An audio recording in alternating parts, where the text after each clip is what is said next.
সেজদায় পরে আল্লাহরে বলবেন, আল্লাহ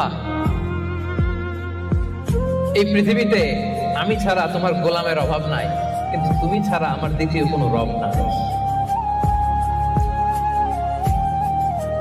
চোখের পানি ছেড়ে আল্লাহরে ডেকে বলেন, আল্লাহ এই জমিনে আমি ছাড়া তোমার গোলামের কোনো অভাব নাই, কিন্তু তুমি ছাড়া দ্বিতীয় কোনো রব আমার নাই, তুমি ছাড়া দ্বিতীয় কোনো জায়গায় চাওয়ার সুযোগ আমার নাই।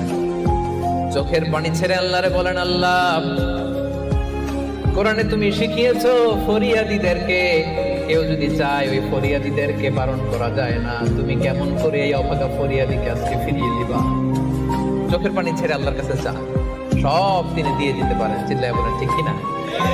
গোটা বিশ্বের সবাই আমাদের যার যা লাগবে সব যদি আল্লাহর কাছে চাই, আল্লাহ যদি সবাইকে সবকিছু দিয়ে দেয়, আল্লাহ বলে আমার ক্ষমতার 1 ইঞ্চিও কমবে না। চিল্লায় বলেন ঠিক কিনা?